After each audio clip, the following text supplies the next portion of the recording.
xam nga ni ñuy def maa ngi lay wax ni sax ndax le livre est-il d'actualité. ma daaneel xam nga ni ñuy def. tontu ma ci. Facebook bind ñaari moo ci Facebook. ak say 6 lignes. yaa ngi may dégg. def sa 2 paragraphes. def sa benn point yi génn. ñu naan opposition baa ngi noonu. bu la woowee débat contradictoire doo ñëw monologue rek. def sa conférence de presse taxaw. boo waxee midi balaa midi 5 nit ñi déconstruire ko teg loolu opposition.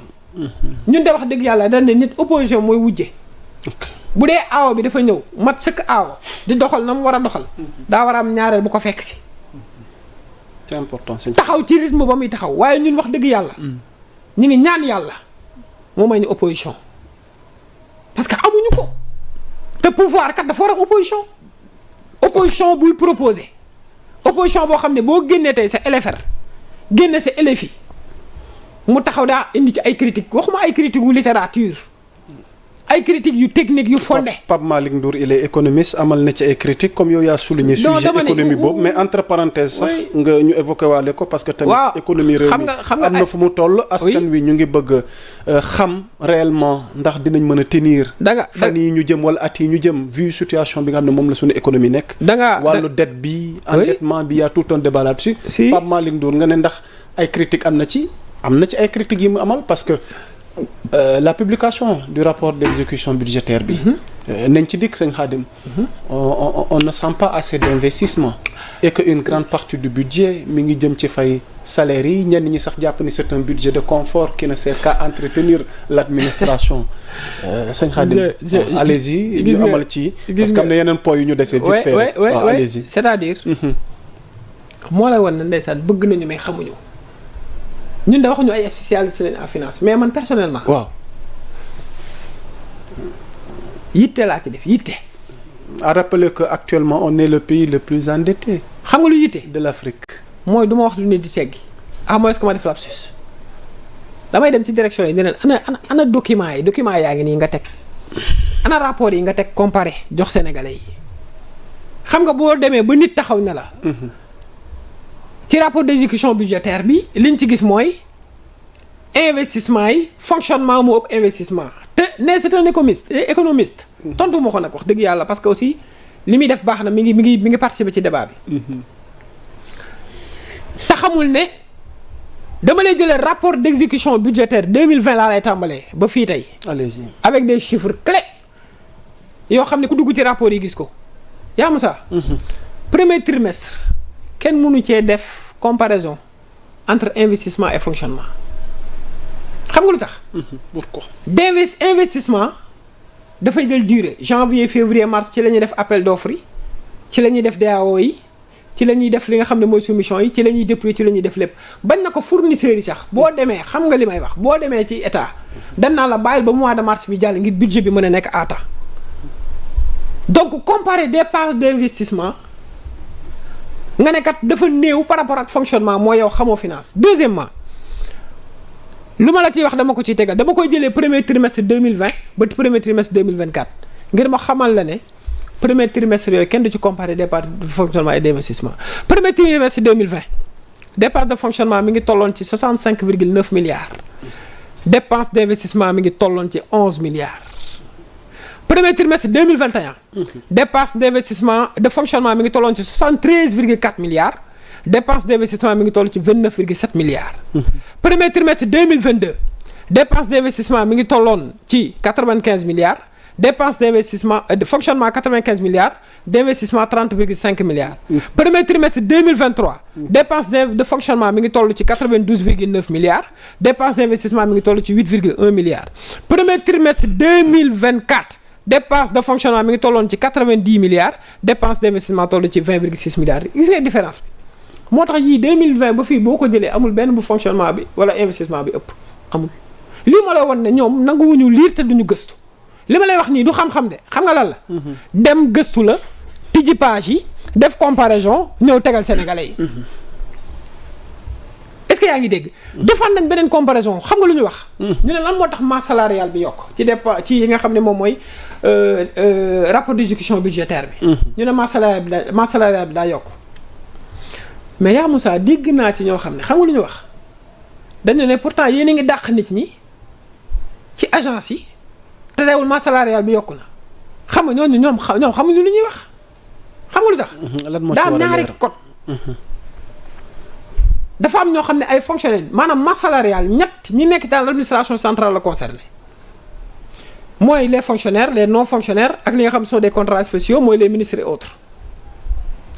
en dehors de ñooñu dafa am ñeneen ñoo xam ne dañoo am une gestion autonome mooy agence yeeg mooy ñi nekk ñooñu ils sont même régis par ce qu'on appelle le code du travail. ñi nga xam ne ils sont ci administration centrale bi ils sont régis par le code de la fonction publique. donc agence yi amul lenn loo xam ne dàq nañ ko te ba mu impacté fii parce que masse salariale bi concerné wu leen. deuxièmement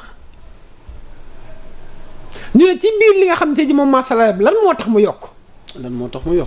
ñu dugg ci rapport d'exécution budgétaire bi. allez-y waaye bu ñu ko mënee tënk rek. mu ne ñu 78% ci masse salariale bi. ñaari secteur rek ñoo ko jël.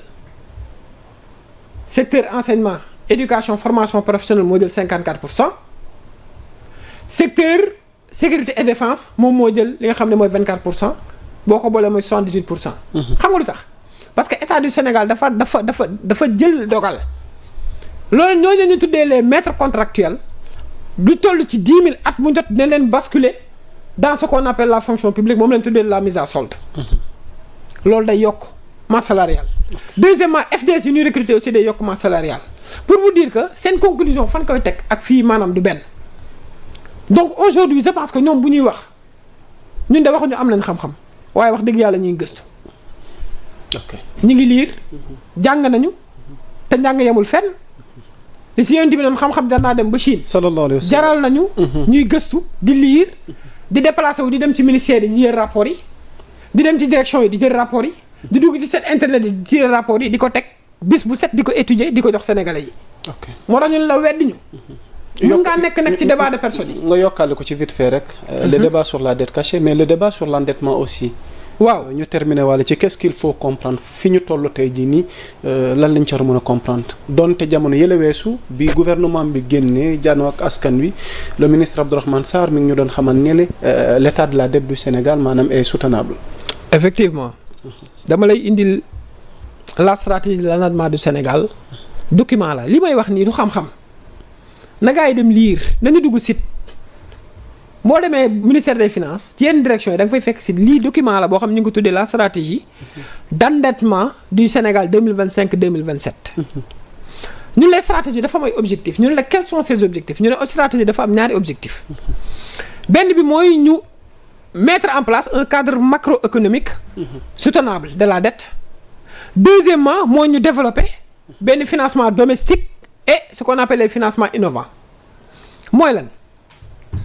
mooy dañoo ñëw en 2023 et 2025 ñu am beneen document de la stratégie d'endettement du Sénégal 2023 ba 2025 document boobu ban conclusion la génne dafa ne li nga xam ne aujourd'hui moom mooy document bi dañoo seet ne l'encours de la dette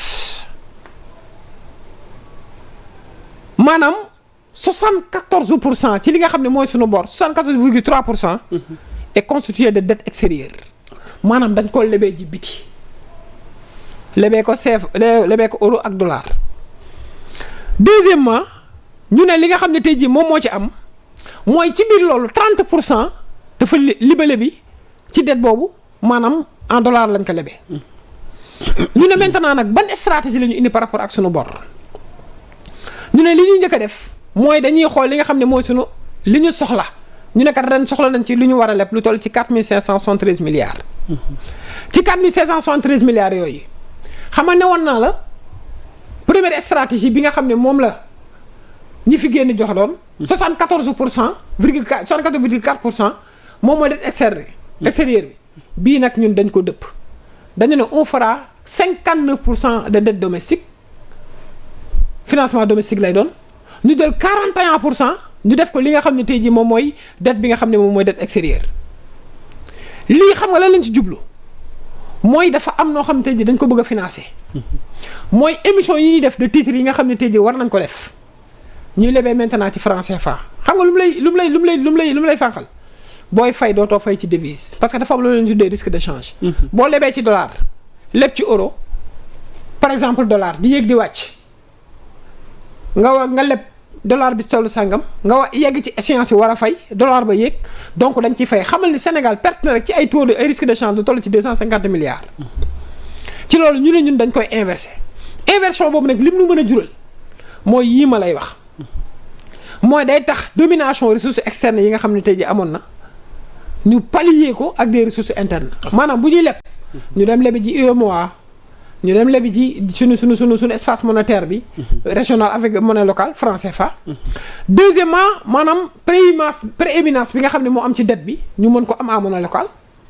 Troisièmement daf ñuy mën a permettre ñu réduire l'exposition bi nga xam ne am na par rapport ak li nga xam ne tey ji mooy risque de change yi nga xam ne moo ci am donc effectivement stratégie bi nga xam ne tey jii moom la ñu jël dinañu mën a permettre ñu absorber li nga xam ne tey jii moom mooy lu bari ci suñu dette mais aussi ñu xool ko naka lañ koy financer mu doon benn financement interne bi nga xam ne tey jii souvent buy ñëw même bu fekkee sur le plan externe y aura li nga xam ne effectivement moom mooy jëm ci diaspora bond bi naka lañ koy émettre ci marché international bi avec ci marché de capitaux yi mais li nga xam ne moo nekk au niveau interne dette yooyu noonu moo xam lu jëm ci financement bancaire moo xam ci émission des titres que ça soit les bons de trésor ou bien obligation de trésor sénégalais yi mën cee miser ngir kat ñu mën a absorber le maximum d'argent mais nag buñ koy absorber dañ koy absorber en monnaie locale donc lii mooy suñu stratégie mooy ñee dañ ko tegoon ci 74% dette externe ñu dette extérieure ñun ñu teg ko ci 41% dette extérieure et 59% dette intérieure trajectoire rek moo lay wan ne du benn donc ñoom dañoo miser woon ci euro ak dollar ñun ñu miser ci franc CFA parce que day yombal li nga xam te ji moom la ñuy leb mais bor bonul dégg naa ci ñu ci bari wax ne moo tax tamit il faut gars yi dem di xool dañuy gis ñu ne engagement ci dette bi par exemple ñu ne dinañu lebal lii ñu ne Sénégal leb na lii xam nga looy comptabiliser décaissement de la dette par exemple benn bailleur mën na ne dinaa leen lebal ci convention bi engagé wu naa lebal leen 1000 milliards mais ci échéance yi mu décaissé ju jox ñu 200 milliards bu ñu comptabiliser ci dette bi du ñu comptabiliser 1000 milliards yi boo demee DODP ñoom ñi nga xam te ñooy def ordonnancement yi chiffres ya ñuy joxe chiffres yooyu ñooy valable te ñooy dugg ci dette bi. c'est important sëñ Khadim. moo tax souvent danaa la leb na 9000 milliards. mais fan ngay xamee ni leb nga. mooy yow li nga xam ne jot nga ko encaissé loolu ngay fay. je donne l'exemple. ok Macky Sall wax fi woon am nañ benn 1700 milliards xaw ma bu ñu waroon leb. ok xam nga lu ñu ci am.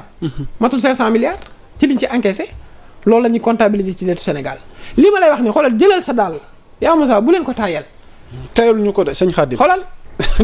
sénégalais yi wala boog man ma toog sa place ngir leeral ko non sénégalais la wax bu ñu ko taayal. xoolal voilà sénégalais. gis nga xoolal ni ñuy jëlee ñun sunu daal. dem ba ci direction de la dette publique toog wala DODP toog.